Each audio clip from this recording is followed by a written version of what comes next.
థియేటర్లో సినిమా చూస్తున్న ప్రేక్షకులకు చేదు అనుభవం ఎదురైంది. థియేటర్ సీలింగ్ ఒక్కసారిగా కుప్పకూలిపోవడంతో పలువురు ప్రేక్షకులు గాయాలపాలయ్యారు. మహబూబాబాద్లోని ముకుంద థియేటర్లో కుబేరా సినిమా చూస్తుండగా ప్రేక్షకులపై థియేటర్ సీలింగ్ ఒక్కసారిగా కుప్పకూలింది. ఈ ఘటనలో పలువురు ప్రేక్షకులు గాయపడ్డారు. దీంతో థియేటర్ యాజమాన్యం సినిమాను మధ్యలో ఆపివేశారు.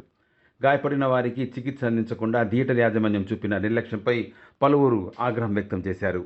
ये न्यूज को पेश करते हैं हैदराबाद होम अप्लायंसेस।